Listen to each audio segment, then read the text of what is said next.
Eu quero falar um pouco sobre a igreja nas casas, que é o título da pregação e da série de pregações que começa hoje. Uma série de pregações sobre a igreja nas casas. Pode colocar aí. E durante esses últimos dias, irmãos, eu tenho pesquisado muito, tenho lido muita coisa, li muitos artigos sobre a igreja perseguida.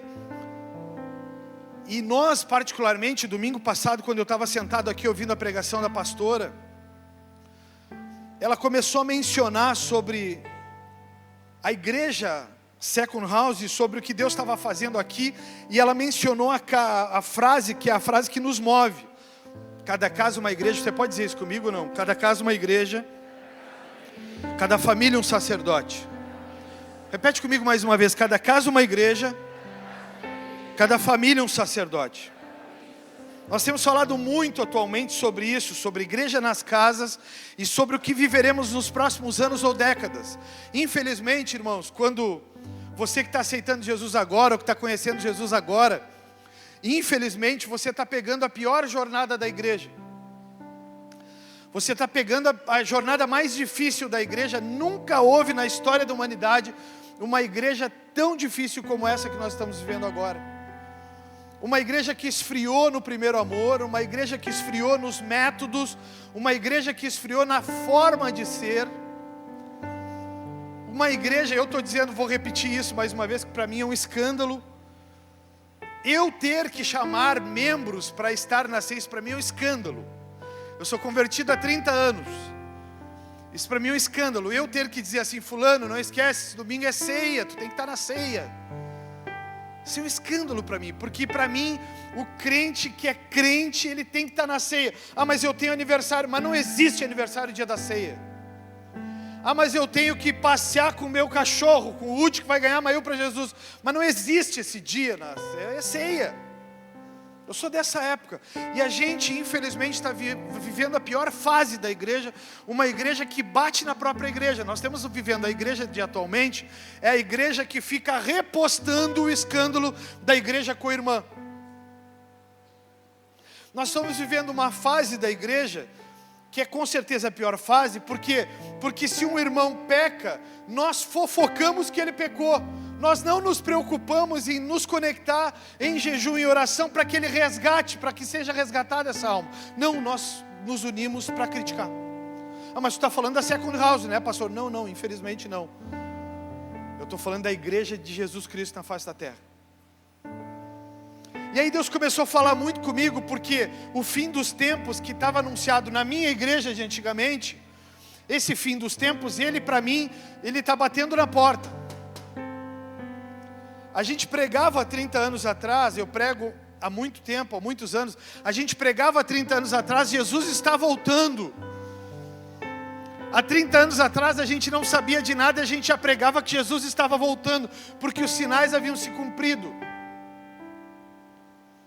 A gente não sabia de nada e estava pregando que Jesus estava voltando, mas a gente tinha expectativa que como crente ele voltaria para resgatar a igreja. Hoje eu tenho uma triste notícia para te dar. Ele volta para deixar a grande massa da igreja e levar pouquíssimos. Só que eu comecei a entrar em desespero com isso. Eu comecei a entrar em desespero porque eu sou o pastor de igreja domingo a domingo, segunda a segunda, terça a terça, quarta a quarta, quinta a quinta. Esse primeiro semestre a gente decidiu não fazer culto de jovens, a gente decidiu investir nos casais da igreja, porque a gente vai na casa das pessoas e a gente está vendo o que está acontecendo. E eu comecei a entrar em desespero, irmãos. Comecei a entrar em desespero, comecei a pensar, Senhor, o que vai ser da igreja quando a perseguição acontecer? Porque essa igreja de agora é uma igreja que não aguenta nada. É uma igreja que não aguenta confronto. É uma igreja que se o pastor exorta contra o pecado, o pastor não presta. Essa é a igreja dos dias atuais. Imagina essa igreja na perseguição. Com os caras entrando, com os caras chegando e arrancando a Bíblia das tuas mãos e tocando fogo. Infelizmente, irmãos, eu quero pedir para a Carol botar os slides lá. não tem como começar essa pregação sem dar um panorama do que está acontecendo.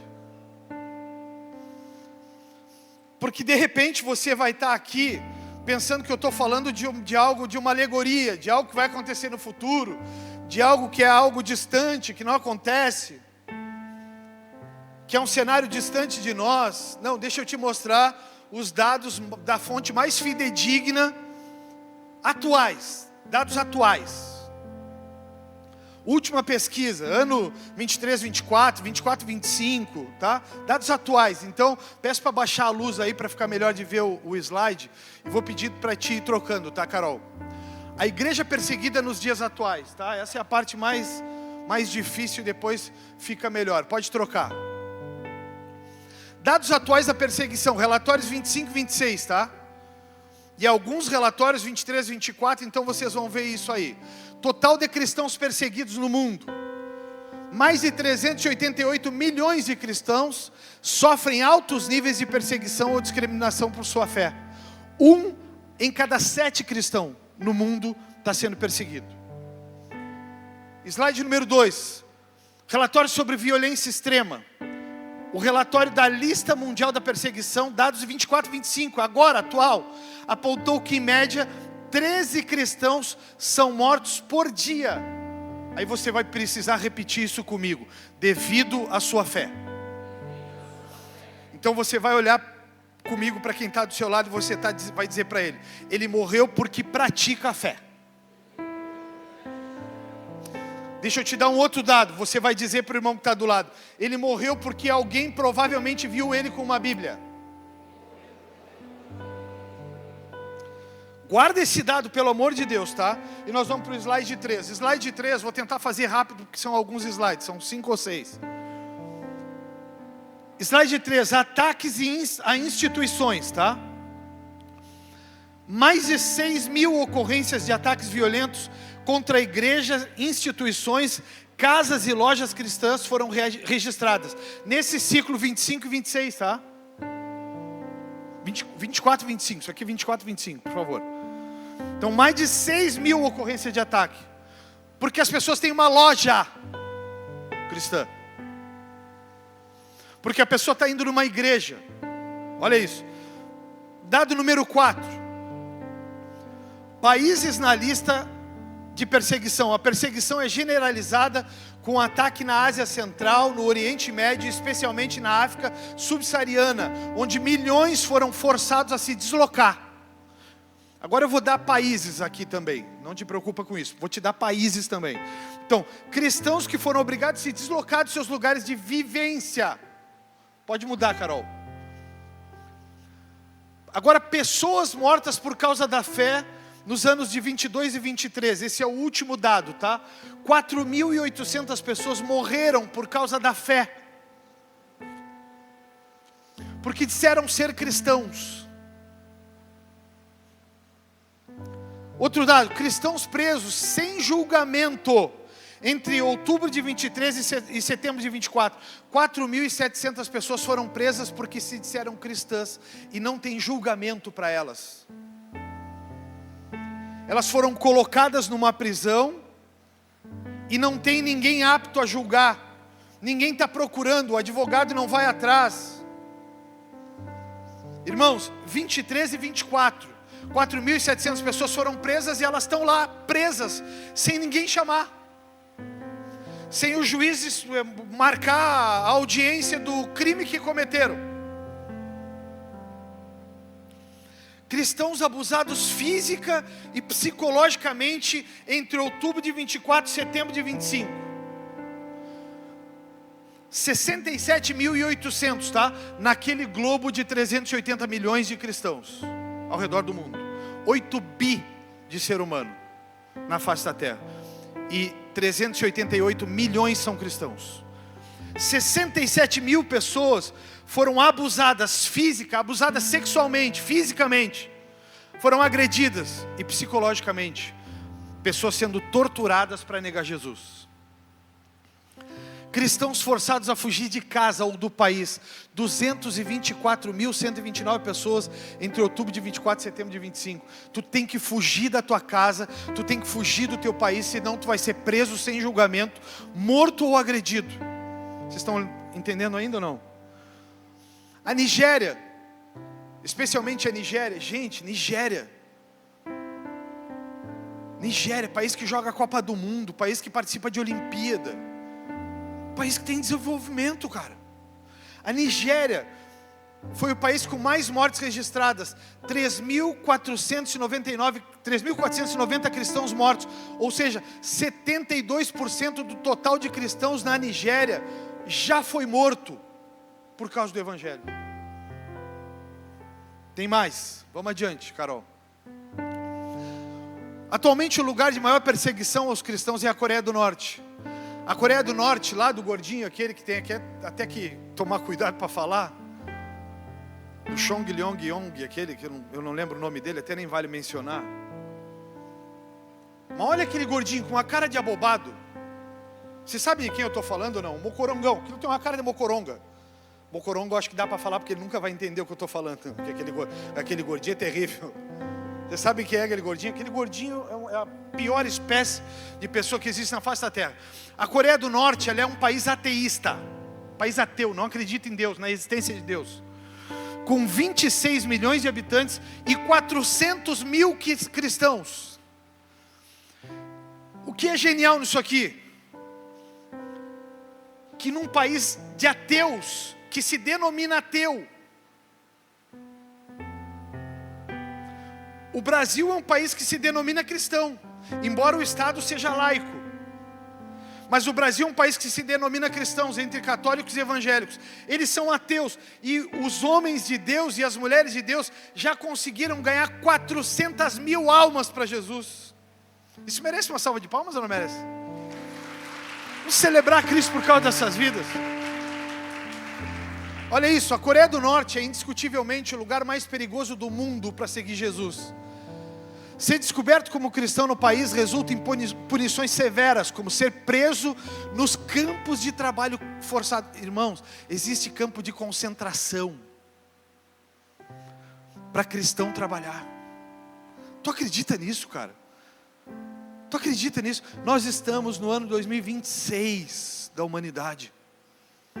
Tu acredita que se tu te denomina cristão, tu vai ser levado para um campo de concentração para ser preso nos campos de trabalho forçado? É como nos tempos da Bíblia, cara. É como nos tempos de Hitler. Só que agora, apesar de existirem algumas igrejas na capital, Pyongyang, que possam sugerir algum nível de tolerância, elas têm apenas fins de propaganda. A realidade é muito diferente, ou seja, eles te atraem dizendo que lá tem igreja, e tu cristão vai, morde a isca. Não há espaço para o cristianismo na Coreia do Norte, onde toda devoção deve ser direcionada ao regime Kim, com vigilância constante até de vizinhos e familiares. Qualquer indício de adoração a Jesus pode ter implicação devastadora. Eu vi um podcast com uma explicação mais longa sobre isso. Eu vi um podcast de um coreano que fugiu de lá. E o cara falava que lá tu não acessa redes sociais como tu acessa aqui. Que lá tu não faz pesquisa no Google como tu faz aqui. Se tu colocar uma pesquisa no Google aqui e perguntar qual igreja eu posso ir, lá toda a pesquisa ela é redirecionada ao sistema da família Kim. Lá se tu fizer uma pesquisa e tu colocar ali Bíblia, ler a Bíblia, Salmo 23, lá tranca imediatamente o IP do teu celular ou o IP do teu computador, imediatamente ele é trancado e tu é redirecionado para uma página da família Kim, do sistema Kim de governança, que é essa praga que está estabelecida no mundo. E deixa eu te dizer, os coreanos, eles acessaram o mundo através dos doramas. E eu não quero ter a decepção de saber quantas pessoas aqui olham dorama. Porque lá em casa, esta praga já entrou. E elas até choram. O problema é que lá tem muita gente boa, muita gente amável, muita gente séria, mas que vive sobre esse regime. Então quando tu vê esses caras falarem de amor, por que é um convencimento tão profundo? Porque eles vivem o extremo da perseguição, eles vivem o extremo do desespero, eles vivem o extremo da dor. Vai um brasileiro fazer um dorama, vira pornô chanchada, por quê? Porque tem total liberdade para fazer qualquer coisa. Esses dias eu fui me dar o desprazer de olhar o filme que concorreu ao Oscar agora, O Agente Secreto. Irmãos, é um negócio assim, de um nível tão lamentável. O Wagner Moura, ele lutou até o último instante para ser coroado como um ator que ganhou o Oscar de melhor ator estrangeiro. E o filme assim, se tu tá naquele dia que tu tá muito eufórico, tu tá feliz demais, que tu tá achando um excesso, olha O Agente Secreto, tu vai dar uma acalmada assim, tu vai parar o dia, tu vai baixar a guarda e vai dizer assim, caramba. E como todo filme brasileiro, a nudez, a traição, a engano, a roubo, a injustiça, assim, o negócio, aí esses caras vão falar de amor, as pessoas até choram. Então esse país, todo ele é direcionado ao sistema aqui. Então tu não vai pesquisar lá como tu pesquisa aqui. Pode trocar, Carol. Encerrou aí? Não, tem mais uma. Principais dados da lista mundial de perseguição. Agora já é um dado em que até a ONU interfere. Cristãos perseguidos, aquele dado, mais de 380 milhões, frequentemente com níveis altos ou extremos de perseguição. Os locais, os 10 países de maior perseguição: Coreia do Norte, número 101 total, Somália, Líbia, Eritreia, Iêmen, Nigéria, Paquistão, Sudão, Irã e Afeganistão. E o Afeganistão, ele estava na 5ª ou 6ª colocação. E pasmem, agora com o sistema Talibã, ele melhorou. Pasmem, com o domínio Talibã, ele melhorou. Então, esses são os 10 piores países. Tu não pode entrar lá. Vou lá conhecer os Xing. Vou conhecer a família Xing Ling. E vou lá ver como é que é a comida dorama. Aí tu vai na inocência com a tua bibliazinha debaixo do braço, porque tu está indo para o hotel e vai ler na pizzaria. Não sei se come pizza esse povo, mas deve comer. Tu não pode fazer isso. Eles vão pesquisar se na tua mala tem isso. Olha isso, cara. Violência extrema na Nigéria, o país é o epicentro da violência. Agora então, esse é um dado da perseguição mundial, mas o Portas Abertas, que é o que a gente leu anteriormente, com 69% do assassinato, chegou a 72% agora, a gente acabou não se dando conta e a informação ficou dúbia aí, mas é 72% dos registros globalmente devido à fé. Então, 72% desse país que tem cristãos, morreu já. Ataques a propriedades, milhares de igrejas e residências cristãs foram danificadas, fechadas ou saqueadas, especialmente na Nigéria. Então, se eles descobrem que tu tem uma célula na tua casa, que a maneira que os cristãos perseguidos no mundo descobriram de cultuar a Deus é com células, escondidos. Então eles falam em voz baixa, eles não leem em voz alta a Bíblia, eles fazem isso de forma escondida. A grande maioria deles faz a leitura pela memória, porque a Bíblia tem que ficar escondida dentro de casa para que não venham e não saqueiem, porque senão tu não consegue ter mais acesso à Bíblia. Não se consegue ler a Bíblia no iPad, no notebook, no aplicativo que você tem aí. Não se consegue. deslocamento de 183.709 cristãos se tornaram deslocados internos por causa da violência, então eles têm que sair de suas casas, residências, países, para fazer outras coisas e irem para outros lugares. Pode pular, Carol. Por esse motivo total, Deus tem colocado no nosso coração essa frase: cada casa uma igreja, cada família um sacerdote. E aqui, irmãos, literalmente eu quero começar a pregação. Aqui literalmente eu quero começar, pode ligar a luz aí. Porque uma das coisas que mais tem me chocado é como a gente ainda não se dá conta disso. A gente sempre, brasileiro principalmente, a gente é daquele negócio, daquela linha de pensamento que tem terremoto nos Estados Unidos, aqui não acontece. Tem vulcão lá não sei aonde, aqui não acontece. Tem ataque terrorista, aqui não acontece. Aí aconteceu um negocinho diabólico chamado Covid-19.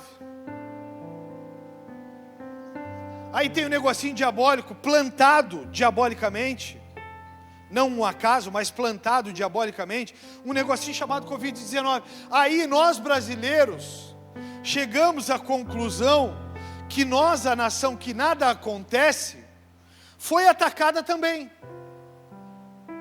E nós começamos a entrar em parafuso. Por quê? Porque nós não estávamos preparados. Nós não sabíamos o que era viver o ataque que se vive ao redor do mundo. Então nós começamos a bater cabeça. Não sai de casa, fecha a igreja, fecha isso, fecha aquilo outro. 10 horas toque de recolher. Nós começamos a ver que o Brasil não é uma fortaleza coberta de muros ao redor. Nós começamos a perceber, e agora essa semana eu estava olhando um podcast, tem um pastor que é evangelista, que ele estava sendo processado, porque disseram que ele estava trazendo em torno de 1 milhão de muçulmanos para o Brasil, que estavam em fuga do seu país, porque estavam sendo perseguidos, e ele começou a ser processado, e estavam proibindo as pessoas de acessar o Brasil, porque eles estavam trazendo para cá, para o Brasil, esses ataques que poderiam acontecer por causa dos muçulmanos que estavam vindo para cá. E aí a gente começa a perceber as fronteiras do Brasil abertas.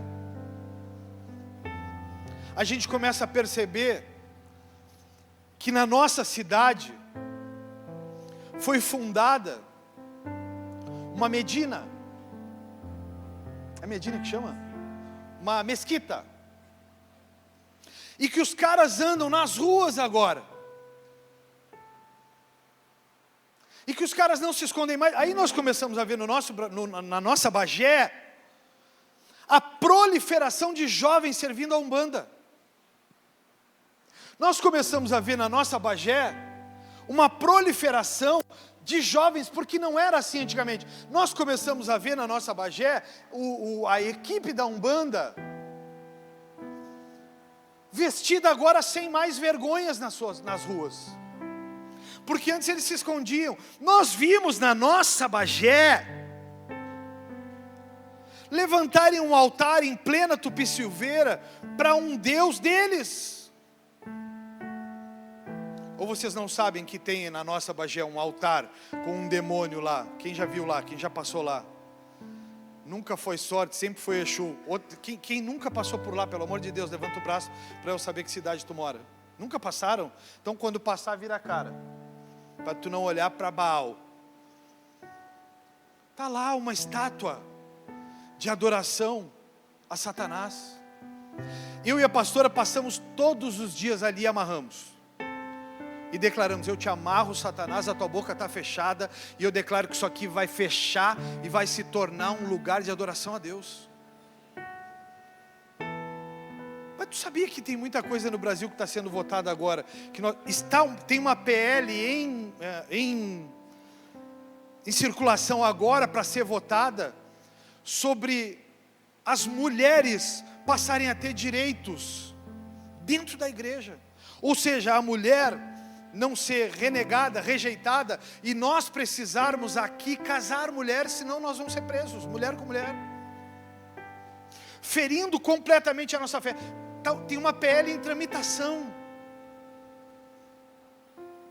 Aí o nosso Brasil, que tinha muros intermináveis, passa a não ter tantos muros assim. E aí a gente começa a olhar para aquela frase e entender por que 2 anos atrás Deus nos deu essa frase como guia da nossa igreja. Cada casa uma igreja, cada família um sacerdote. Se na tua família tiver um sacerdote, e mulheres, vocês também podem ser sacerdotes nas suas casas. Mulheres, vocês não podem roubar o sacerdócio do marido, mas vocês podem ser sacerdotes nas suas casas, vocês podem orar nas suas casas, vocês podem profetizar nas suas casas. E aí eu comecei a procurar na Bíblia evidências para isso. Deus tem aberto os nossos olhos para viver o novo de Deus a cada dia, mas não podemos fechar os nossos olhos para algumas realidades claras que estão expressas na palavra de Deus. E na palavra de Deus existem 2 igrejas. Diga comigo, 2 igrejas. A igreja pública e a igreja privada, que é a sua casa. Essas igrejas, porém, elas têm papéis diferentes. A primeira igreja, a igreja pública, que nós chamamos de second house. Estou falando igreja, irmãos, para vocês entenderem. Porque biblicamente, igreja é o corpo de Cristo, eu e você. Isso aqui é conhecido como casa de oração, mas todos nós conhecemos como igreja. Entenderam ou não? Queria pedir para dar uma paradinha na movimentação, muita movimentação. Já vai acabar, não vai dar nem 1 hora, está acabando. A segunda igreja é a igreja privada, que eu chamei aqui da igreja Scarduelli, a minha igreja, que tem 3 membros, Fabiano, Lidiane e Julie. Só que a primeira igreja, a Second House, ela tem uma responsabilidade. A responsabilidade da Second House é na ativação dos dons, da comunhão, do ensino, do avivamento e do amor ao próximo. Essa é uma responsabilidade da Second House. Porém, a igreja Scarduelli, ela tem outra responsabilidade. A igreja Scarduelli, a igreja privada, que é na minha casa, ela tem a responsabilidade de ensinar valores. Na igreja Scarduelli, eu tenho o dever de ensinar valores. Não faz isso, isso não é bíblico. Não faz isso. Isso não é a atitude de um cristão. Não, minha filha, o caminho não é esse, o caminho é outro. Eu tenho brigas homéritas com a minha filha em casa, porque eu corrijo ela aos 26 anos de idade. Porque eu digo sempre para ela: minha filha, meu dever e meu papel eu vou cumprir até o final, goste ou tu não goste. Mas eu vou te corrigir em tempo e fora de tempo. E quando tu for para a casa do teu marido, eu vou olhar nos olhos dele no dia do teu casamento, que ela diz que não vai deixar eu fazer, porque eu vou fazer escândalo, chorar, e vai ser uma fiasqueira terrível. Acho que vai ser o pastor Eric que vai fazer. Vai ser 30 minutos e acabou o casamento. Vai ser rapidinho, porque ele acabou. Mas eu vou olhar nos olhos desse cara, e meu amigo, minha amiga, esse camarada, eu vou olhar nos olhos dele e vou dizer para ele: olha aqui, cara, tem 27 anos, que eu não vou profetizar 10 anos para ela casar. Tem 27 anos que eu cuido dessa mulher como a menina dos meus olhos. E eu estou casando ela com um homem, eu não estou casando ela com uma criança. Então eu estou te entregando a responsabilidade, e eu te entrego uma mulher com a conduta ilibada, para que tu tenha a responsabilidade de, como homem, fazer o mesmo que eu fiz como pai por toda a minha vida. Eu deixei de comer para essa mulher comer. Eu não comia dentro de casa para ela comer, porque não tinha comida para todos. Então tu está levando esse tipo de pessoa para a tua casa. Isso se ensina na igreja Scarduelli, na igreja que você vai dar nome aí, o predominante nome do marido aí. Na igreja Scarduelli, a igreja Scarduelli tem a obrigação de educar dando métodos. A igreja Scarduelli não pode simplesmente dizer: não faz isso. A igreja Scarduelli, ela tem que mostrar o porquê eu não faço isso. Na igreja Scarduelli eu não olho para minha filha e digo, não faz isso. Eu olho para ela e digo, eu não faço isso. E o método de não fazer, para não fazer é esse. Na igreja Scarduelli, a gente ensina o modo de viver como cristão. Sim, a gente não bebe. Sim, a gente não vai a festas. Na igreja Scarduelli, sim, a gente ensina que a gente tem que ser homem e mulher de uma só pessoa. E como é difícil nos dias atuais. Como é difícil nos dias atuais. Na igreja Scarduelli a gente ensina, tem a obrigação de ensinar, a cultura cristã. Ler a Bíblia. Não deixar entrar na tua casa qualquer porcaria. Não deixar entrar na tua televisão porcaria. Tu tem o hábito, tu tem a obrigação de ensinar que na tua casa não pode entrar pornografia, roubo. Eu achava maravilhoso os cristãos olhando La Casa de Papel, a série bombada da época, onde todo mundo torce pro ladrão. Mas que raio de igreja é essa? Aí é mais com os homens, os abobados dos homens jogando videogame. Não gosto que me chama de abobado, pastor. Jogando videogame e fazendo o papel dele é o serial killer. Ele é o assassino, ele mata, varre. Brrr. Aí ele vai dormir e quer que a esposa sonhe com os anjos. Amor, tinha um irmão que era daqui, e hoje não é mais, ele dizia, durmam com os anjinhos. Essa hora o anjinho está dizendo, eu vou ficar no meio desse inferno, eu vou voltar para o meu Senhor.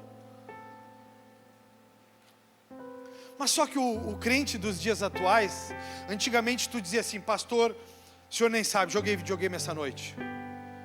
O nome do jogo era The Walking Dead. Matei pastor Avarre. O cara olhava e dizia, tu está endemoniado. Vamos ali para trás que eu vou fazer uma libertação. Aí juntava 3, 4 irmãs do coque, que era assim antigamente, 3, 4 irmãs do coque, para fazer um descarrego em ti. Aí tu era descarregado. Eles oravam, tira, Senhor, esse demônio, limpa a mente, Senhor, que não fique com as imagens daquele demônio morto. Era assim. Os corredores da igreja como está hoje, assim, nós tínhamos uma irmã chamada Irmã Eroema, eu já falei dela aqui, e já volto para a pregação, com gente que não para um segundo. A irmã Eroema, ela tinha uma muleta, que especialmente era de madeira. Nesse momento ela ia pegar a Angel. Mas a Angel está trabalhando, ela está servindo. Calma. Nós ia avisar a irmã Eroema, a Angel está servindo, ela vai fazer fotografia. A irmã Eroema, a muleta dela era de madeira, era um pedaço de pau. Então ela andava e tu vinha no corredor, quando chegava, ou tinha uma criança no corredor, ela chegava perto do ouvido da mãe e dizia, hein, Angélica, essa tua criança não tem mãe. Porque tu não vê que essa criança está atrapalhando? Olha a gritaria que essa criança está fazendo, não para quieta um segundo. Uma vez eu estou com o joelho engessado e estou caminhando assim, está todo o joelho engessado, eu tinha rompido o ligamento. E aí eu estou indo no banheiro e ela me olha e diz assim, tu não consegue ficar quieto? Não consegue ficar parado? Eu digo, para, velha louca, não começa a incomodar. Ela me deu com um pedaço de pau nas pernas e eu saí com o gesso para o meu lugar. Era assim antigamente. Só que a igreja dos dias atuais, a gente não ensina métodos. A gente não ensina. A Déia conheceu a irmã Eroema, não conheceu a Déia? Era assim ou não era assim? Eu estou mentindo.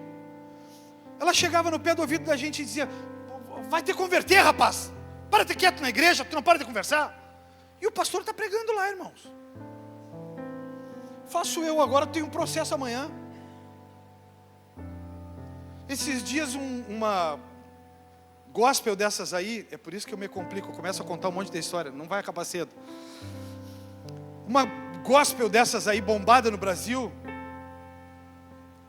o cara foi até ela e disse, bateu no ombrinho dela e disse assim, irmã, a criança chorando sem parar. Ele disse, irmã, nós temos um lugar especial para as crianças aqui na nossa igreja. E ela faz a seguinte colocação, pois é, mas o meu filho não vai ir. E se o meu filho não é bem-vindo aqui, eu também não vou ficar. Aí virou uma crítica. Brrr, todo mundo batendo no cara, no coitado do irmão. Brrr, falta de respeito. Como é que não vai deixar a pessoa? Sabe que crianças choram. É verdade. Tudo isso é verdade. E a gente tem total tolerância com a criança. Agora imagina, hoje nós devemos deter lá em torno de 80 crianças. Com o número que está aqui, nós devemos deter lá em torno de 80 crianças. Imagina se toda mãe não quiser levar o filho. Consegue culto ou não consegue culto, irmãos? Consegue fazer o culto ou não consegue? Vocês têm cabeça aí, faz assim ou assim. Mas quem que tomou a pancada? Foi o irmão que disse que era para levar a criança para o culto. Das crianças. A gente está numa fase, por quê, irmãos? Porque não há ensino dentro das casas. Porque não há direcionamento dentro das casas. Porque não há condução dentro das casas. E tem um monte de crianças no templo aqui. E glória a Deus. E glória a Deus, olha como tem criança educada aqui, que igreja maravilhosa. E glória a Deus por isso. O que a gente tem que ensinar aqui? Que se a criança estiver chorando, tem o hall de entrada. Nós temos uma sala, irmãos, uma sala com outras 7, especial, preparada, com iluminação, com jogos, com brinquedos, para criança autista, Down, com TDAH, para ela se reorganizar. Nós temos uma sala para a mãe levar ela separadamente e ficar ali até que ela se organize, porque nós amamos as nossas crianças. Nós fundamos uma igreja para criança. A igreja Scarduelli, ela tem o compromisso de ensinar valores cristãos. Não mentir, não roubar, não trair, não enganar, não manipular. É na igreja da casa que se faz isso. Ah, mas a última vez que eu fiz isso com ele, ele quase me bateu, pastor. É na igreja da casa, é cedo. É na igreja da casa que se ensina a palavra de Deus. Tu não pode deixar para outro ensinar, meu irmão e minha irmã. É na igreja da casa. É na Scarduelli, glória a Deus pelos professores, pastores que a gente tem aqui. Tem 5 professores aqui que ensinam nessa casa, pessoas que eu confio. Mas é na tua casa que tem que ensinar quem é João Batista. É na tua casa que ele tem que saber a história de Pedro na boca do peixe. Do Jonas. Coitado do Pedro, até para a boca do peixe já foi, tanto que incomodou. É lá que ele tem que aprender quem é Jonas. É lá que ele tem que saber. É lá que ele tem que saber o que aconteceu com Maria e com José. É lá que ele tem que saber quem é Jesus. É lá. Essa é a cultura cristã que se ensina nas casas. A igreja pública, eu quero te dar alguns sinais bíblicos dela. E aí quero te convidar a abrir a tua Bíblia em Atos 2. Versículo 1.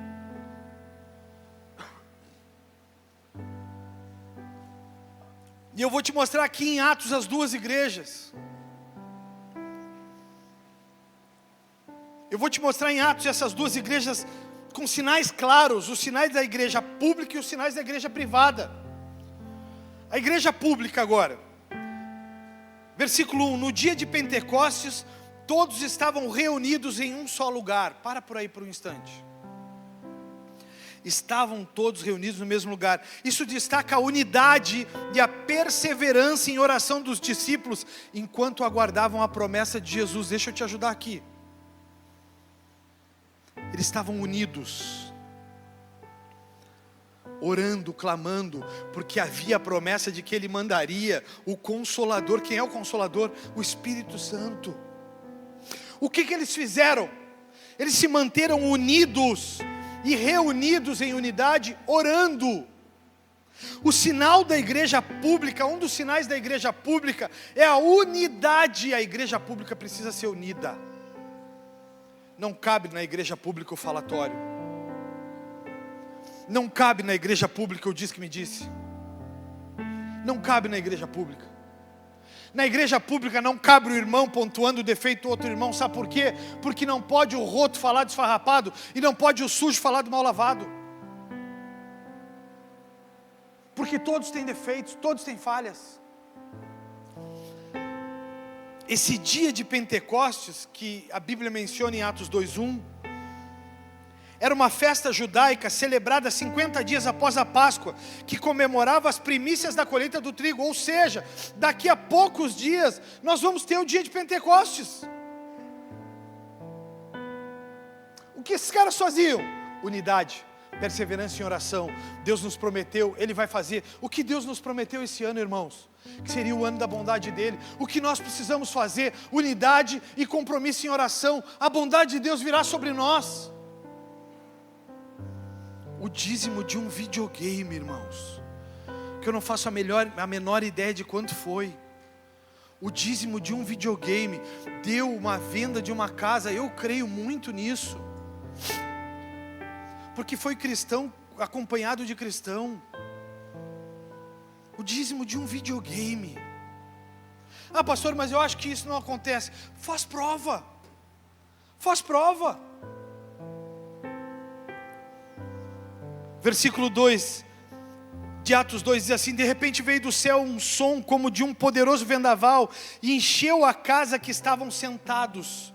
Então surgiu algo semelhante a chamas ou línguas de fogo que pousaram sobre cada um deles. Todos ficaram cheios do Espírito e começaram a falar em outras línguas conforme o Espírito ia habilitando. As coisas começaram a acontecer na igreja, na espera, na unidade, no amor ao próximo, na fé de que Ele cumpriria a sua promessa. As coisas começaram a acontecer quando eles estavam reunidos, preparados. Agora imagina a igreja dos dias atuais. Se Deus decide hoje fazer um grande derramar do seu Espírito aqui, quantos ficariam de fora, mesmo que essa igreja esteja lotada? Quantos ficariam de fora? Quantos não participariam porque estão com dor de cabeça, porque estão cansados? Gente, a gente está falando daquela igreja ali perseguida. Vocês já pararam para pensar que tem gente que não vai para a igreja porque está cansado, e a igreja está sendo atacada e perseguida, e os caras não estão se entregando, os caras não estão deixando de servir a Jesus? Vocês acreditam aí? Eu vou te mandar um vídeo aí, Carol, eu peço que tu passe. Ele tem 1 minuto e pouco. Tem muita gente que não olha. Atrasado e meio. É um vídeo que eu mesmo fiz o recorte, então, por favor, tenha compreensão. Ele não é o melhor qualidade, mas eu vou te mostrar o que tem de gente. Cadê a Carol, meu pai? Aqui. O que tem de gente passando ao redor do mundo, e o que nós muitas vezes estamos fazendo como igreja. Ah, mas eu não gostei porque ele não me cumprimentou ontem, quando eu entrei na igreja. Tá aí, Carol, se conseguir colocar, me avisa antes. Ah, não vou na igreja porque o fulano falou de mim. Eu não vou na igreja porque o Beltrano não me olhou direito. Eu não vou na igreja porque ninguém me dá atenção. Para de ser carente. Eu não vou na igreja porque lá não há acolhimento, porque lá tem um monte de gente na porta fazendo cena para tu chegar. Tu é mais abraçado aqui do que tu já foi na vida inteira dentro de casa.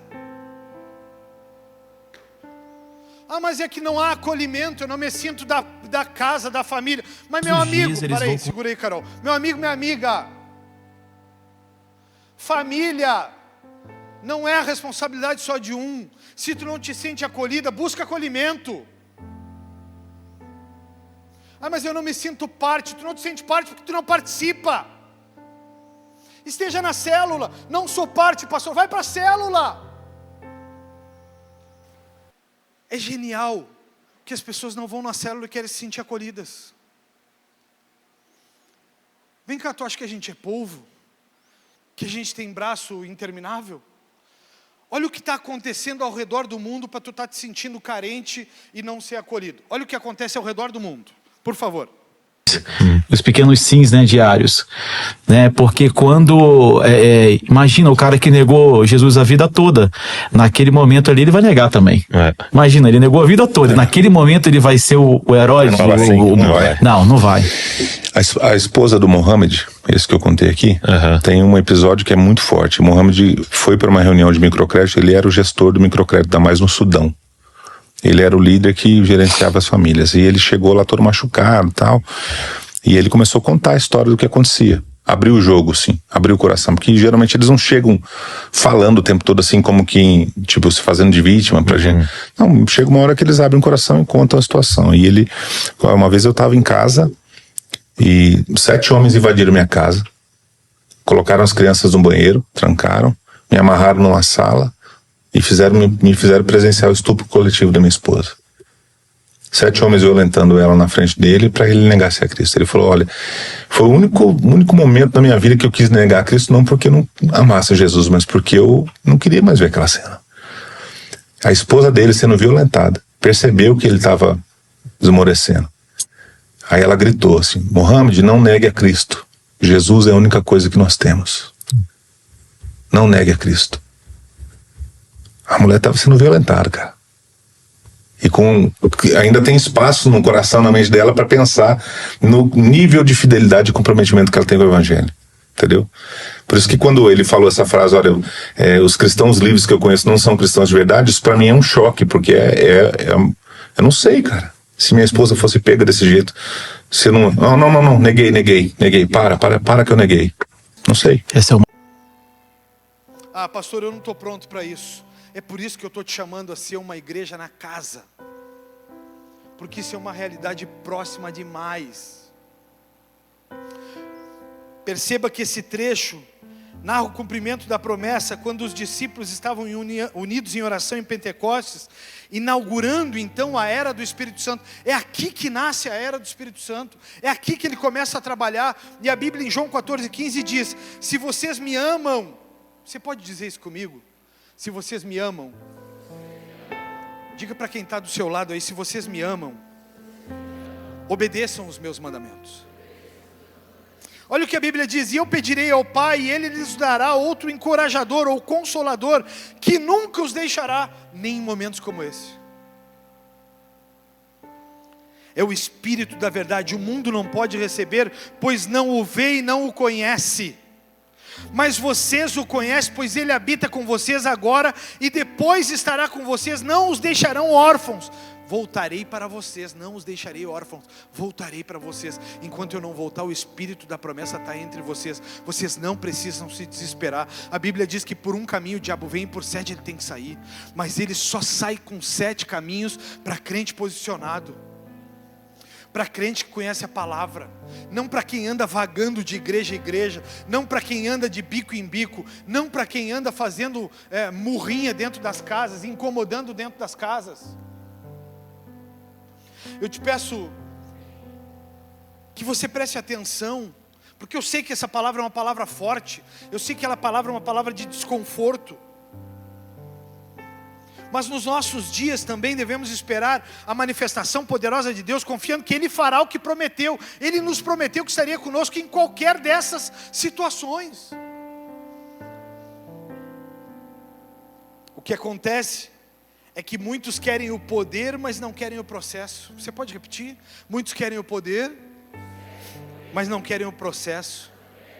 Agora olha para quem está do seu lado e diga para ele assim, o palco expõe verdades do coração. O altar revela o adorador secreto. Vocês conseguiram pegar isso, Ministério do Louvor? O altar, o palco, revela verdades. Tu vem e te rasga cantando e a igreja não te acompanha. Mas o adorador do secreto canta de forma simples. Antes de vir para cá eu estava olhando uma pregação de um senhor que é analfabeto. Que graça, que presença, que impacto na minha vida. Analfabeto. Quem busca palco morre nele.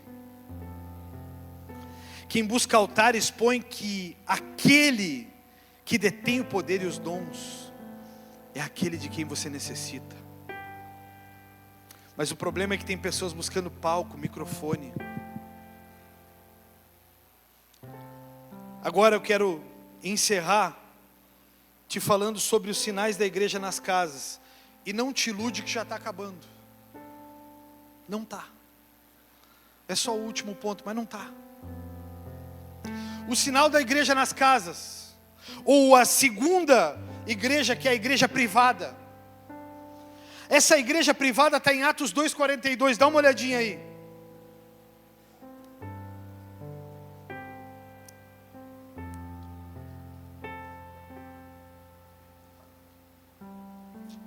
vocês vão ver semelhanças.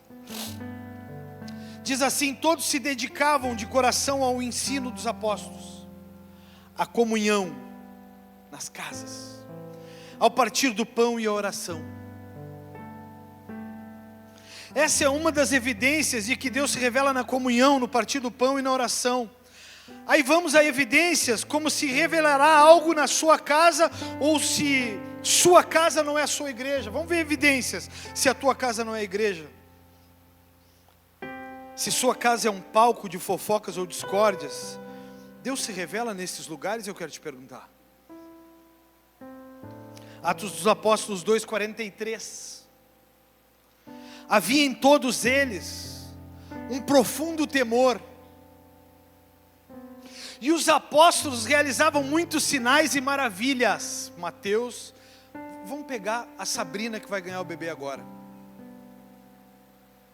Sabrina, se tu for na casa do Benhur, e eles estiverem falando mal da Elô, tu te cala? Tu sai em defesa dela?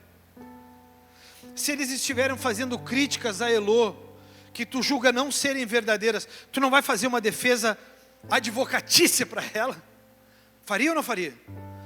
Por que vocês acreditam que Jesus não vai defender a nossa causa? Por que vocês acreditam que enquanto estão criticando uns aos outros nas suas casas, ou fofocando uns aos outros nas suas casas, por que vocês acreditam que Jesus vai ficar calado? Sabe por quê, pastora Dayana? Porque falta temor. As pessoas já não temem mais a Deus. As pessoas já não pagam mais o preço, o processo. As pessoas estão acostumadas a que não dá nada. No Brasil não dá nada. Ah, mas não dá nada. Não dá nada, pastor. Ah, meu irmão, eu queria que tu cutucasse quem está do teu lado. Dá uma mexidinha nele assim. Dá uma pancadinha. Dá uma pancada no Teixeirinha aí. Diz assim: ah, meu amigo, com Jesus sempre vai dar alguma coisa. Ah, meu amigo, diz assim para ele: ah, meu amigo, aquele que começou a boa obra é fiel para cumprir. Ah, ele não vai te deixar passar em branco se tu está batendo no meu irmão. Ué, por que pararam de repetir? Tu é o fofoqueiro em questão? Ah, meu irmão e minha irmã, a gente é brasileiro, não dá nada. Ah, mas Jesus é um cidadão do reino. Ele não é brasileiro como te mentiram. Ele é um cidadão celestial. A igreja dos dias atuais, ela não tem muitos sinais e maravilhas porque perdeu o temor. Por causa do temor, havia um derramar poderoso do Espírito que aparecia em sinais e maravilhas. Pastor, essas coisas não acontecem no meu ministério e na minha casa. O que eu posso fazer, pastor? Não há, pastor, esses sinais. Pastor, eu oro, mas as coisas não acontecem. Eu vejo o cara vender o videogame e o milagre acontecer, mas na minha não acontece, pastor. Estou passando trabalho, pastor. Será que a sua casa é uma igreja? Será que o seu trabalho é uma igreja? Hein? Ou você nega a fé no trabalho? Será que a sua casa é uma igreja? Será que sua mesa é uma igreja? Ou na sua mesa de trabalho lá a depravação? Ou na sua mesa de trabalho lá a corrupção? Será que sua casa é uma igreja? Será que você engana para vender? Ah, pastor, mas por que não acontece comigo? Será que a sua casa é uma igreja? Eu me fiz essa pergunta. A dica é: transforme sua casa em uma igreja com temor e reverência a Deus. Não permita mais que sua casa viva do fruto de uma vida corrida. Eu sou um combatente. Eu acho que dos poucos que restaram, eu acho que eu estou tentando tornar a igreja uma igreja de bom vivant. Para quem não sabe o que é bom vivant, o bom vivant é aquele cara que trabalha e viaja. O bom vivant é aquele cara que passou o dia inteiro trabalhando, se esforçou, mas no final do dia olha para a esposa e diz assim: hoje eu estou a fim de te levar para um restaurante. Vamos no restaurante? O bom vivant é aquele cara que olha para a família e diz assim, hoje eu vou precisar ficar até às 10. O bom vivant, ele diz, não, eu vou ficar até às 7, mas vou contemplar minha família. Não vou ganhar tudo que podia ganhar, mas vou contemplar minha família. Ah, pastor, eu vou trabalhar, só que nesse emprego novo eu não vou ter tempo para minha família. O bom vivant não vive assim. Seja organizado, viaje. Tenha tempo em família, vá para a praça. Celebre a família, celebre a mesa, celebre o churrasco, mesmo que seja azeda a carne. Nós sentamos e fizemos uma festa. No outro dia eu lavei toda a carne na água da torneira e fiz carreteiro com ela. Satanás perdeu. Ele me envergonhou, mas perdeu a guerra. Uma igreja de pessoas saudáveis, ela trabalha, porque a Bíblia diz que do fruto do seu trabalho comerás. Mas uma igreja saudável é uma igreja que torce para chegar a hora de chegar em casa e poder estar em família, e poder comer juntos, e poder brincar, e poder passear. Eu tenho certeza que eles estão assistindo agora, lá de Fortaleza, o Douglas e a Nath. Eu achava bárbaro a maneira com que eles viviam. O Douglas e a Nath, inclusive, iam assumir os casais aqui. O Douglas e a Nath, ele é jogador de futebol, eles rodam o Brasil. E ela sempre foi com ele. Chegava no final do dia, como tinham poucos amigos, eles jogavam dominó. Tinha um dia que ele disse para mim que ficou dormindo, ficou até às 5 da manhã acordado, jogando videogame com o filho.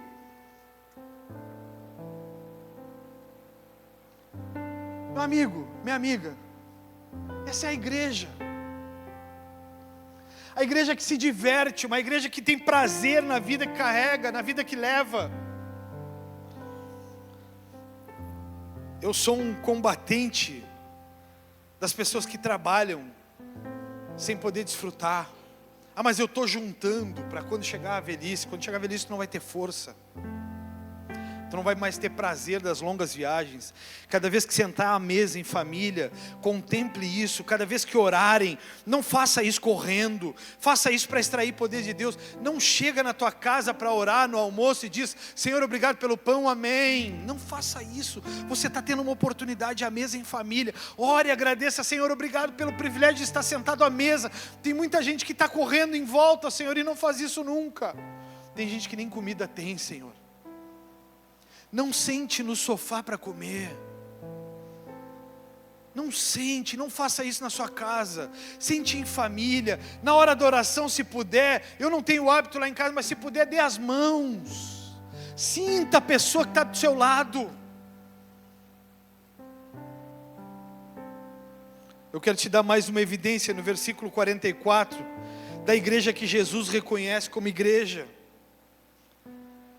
Diz assim, os que criam se reuniam num só lugar e compartilhavam tudo o que possuíam. A igreja que Jesus reconhece não é uma igreja mesquinha. Ela não é uma igreja que só pensa em si mesmo. Ah, eu vou fazer isso por ti, mas tu vai me dar aquilo. Não, isso não é igreja. Ah, eu vou falar com o pastor vai me dar uma oportunidade de cantar ou pregar. Não, isso não é igreja. Isso é mesquinhez. Não precisamos de tudo que você possui, diferente do que você pode imaginar. Nós não precisamos de tudo que você possui. Diferente do que você pode imaginar, eu não estou falando de dízimo ou de oferta. Diferente do que tu pode imaginar, nós não precisamos que você traga todas as suas coisas para cá. Mas eu te pergunto, como nós manteremos a ajuda aos necessitados? Pessoas que precisam de igreja de oração. Vocês vão perceber aí na rua, que depois de 11 anos, nós conseguimos comprar um carro para a igreja. Você pode saudar Jesus por isso?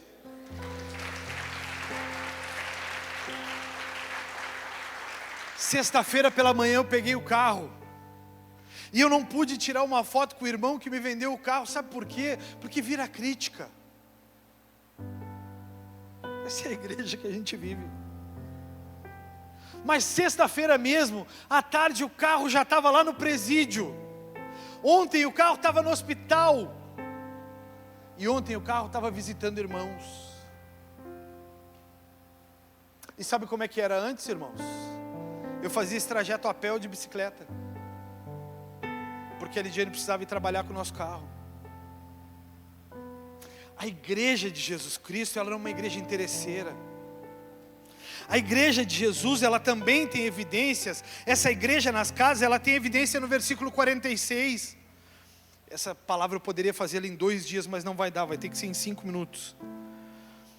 Versículo 46, ele diz: eles adoravam juntos no templo, partiam diariamente. Reuniam-se nos lares para comer e partiam o pão com grande alegria e generosidade. Quando vocês forem para os lares compartilhar o pão, comerem juntos com alegria e generosidade. Não vai lá para medir o que o outro tem. Não vai lá para medir o que o outro faz. Eu aprendi com Jesus na palavra a ser um com todos. Eu sei comer na casa do rico e sei comer na casa do pobre.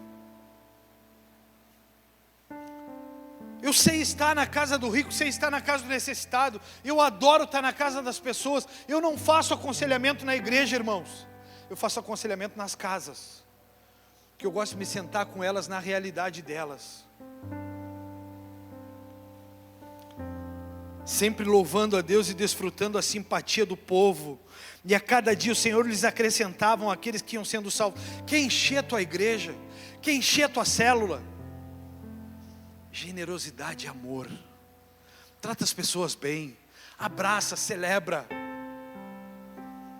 Ontem estava na frente do Nicolini uma senhora pedindo. Ela me olhou e me disse assim: tu pode me dar um pão? O Leandrinho estava junto. E ela disse: tu pode comprar pão para mim? Eu disse: não, pão não, mas eu posso te dar um abraço. Ela me olhou e disse assim: mas abraço eu não quero. Eu disse: tá bem, tá tudo bem. Por quê? Porque foi ensinada a mendigar. Ela foi ensinada a mendigar. O modus operandi dela é mendigar. Mas o que eu estou te ensinando aqui é a ser família, a ser igreja, a buscar, a lutar. Eu quero te pedir para você perguntar para a pessoa que está do seu lado: o que se tornou a sua casa ao longo desses anos? Pergunte para ela. Como é que é a tua casa agora ao longo dos anos? É uma casa de generosidade, uma casa de acolhimento e oração, ou é uma casa de mesas corrompidas? Do que se transformou a tua casa? Ah, pastor, mas minha casa se transformou numa mesa corrompida. Mas hoje pode ser o ponto final. Hoje você pode olhar para a sua casa e dizer: eu não quero mais isso para mim. E eu vou te dar uma prova do que é uma casa-igreja. Eu vou te dar uma prova do que é um homem sacerdote. Quer uma prova ou não quer, para encerrar? Paulo, enquanto estava preso, sendo perseguido, Paulo passando por esse negócio todo que a gente viu, enquanto estava sendo perseguido e preso, ele escreve uma carta a Filemon. Tem na tua Bíblia, no Novo Testamento. Ele escreve uma carta a Filemon, dando orientações a favor de um cara chamado Onésimo. Você que vai ter filhos, pode chamar Onésimo. Onésimo, um bom nome, é um nome de propósito. Paulo, cara, Filemon 1:1, você não precisa abrir, porque vai ser uma guerra de achar, e ele está aí. A Carol ajuda. Paulo diz, escrevendo essa carta, ele diz: eu, Paulo, prisioneiro de Cristo Jesus. Ele estava preso numa prisão, mas ele se considerava preso de Jesus Cristo, porque ele sabe que a hora que Cristo quisesse, tirava ele de lá. Paulo, prisioneiro de Cristo, escreva essa carta junto com o nosso irmão Timóteo, a Filemon, nosso amado colaborador. A irmã Áfia, a Arquipo, nosso companheiro na luta. Ele está escrevendo a essas 3 pessoas. E a igreja que se reúne nas casas. A perseguição está tomando conta. Os cristãos estão sendo atacados. O que Filemon está fazendo? Filemon está reunindo, pode deixar ali, Carol. Filemon está reunindo as pessoas na sua casa. Filemon está começando a levar as pessoas para a sua casa. O negócio está pegando, está poderoso o ataque. Filemon está organizando a igreja na casa dele. Não, vem para cá que aqui ainda está seguro. Onésimo, para quem não sabe a história, era um escravo de Filemão que roubou o seu senhor e fugiu para Roma. Lá em Roma ele converteu-se ao cristianismo após conhecer o apóstolo Paulo, e tornando-se um auxiliar útil, Paulo enviou Onésimo de volta a Filemão, pedindo que ele o recebesse, não mais como escravo, mas como irmão em Cristo. Então agora vem o versículo 16, Carol, de Filemão 1, por favor. E aqui é genial, o que se transforma uma igreja em casa, uma casa em igreja e um homem em sacerdote. Aqui é genial. E aí Paulo diz assim: ele já não é um escravo para você, é mais do que um escravo, é um irmão amado, especialmente para mim. Agora ele será muito mais importante para você como pessoa e como irmão no Senhor. Portanto, se me considera seu companheiro na fé, Paulo, o maior de todos os nomes depois de Jesus do Novo Testamento, só menor que João Batista, Paulo, ele diz: se tu me considera importante para ti, como pessoa e como irmão no Senhor, portanto, se me considera seu companheiro na fé, receba-o como receberia a mim. Se ele o prejudicou de alguma forma, ou se algo lhe deve, cobre de mim. Paulo: eu, Paulo, escrevo de próprio punho, eu pagarei, e não mencionarei que você me deve sua própria vida. Ou seja, Paulo está dizendo para Filemão: lembra que tu me deve a tua própria vida, mas eu não vou mencionar, eu vou pagar a conta. Sabe por quê? Porque tem uma música que diz: quem muito foi perdoado, muito ama. Então Paulo muito foi perdoado, ele ama muito. Sabe o que Paulo fez? Ele se transformou num sacerdote. Então ele pegou um homem moribundo, um ladrão, e ele transformou um ladrão em um evangelista. Ele transformou um ladrão em homem de Deus. E ele enviou Onésimo para essa igreja perseguida. Ele enviou Onésimo para servir junto com Filemão na casa em que eles se reuniam como igreja. Então, quando alguém estiver chegando, pode ser que você esteja recebendo alguém em nome do Senhor. Tenha temor.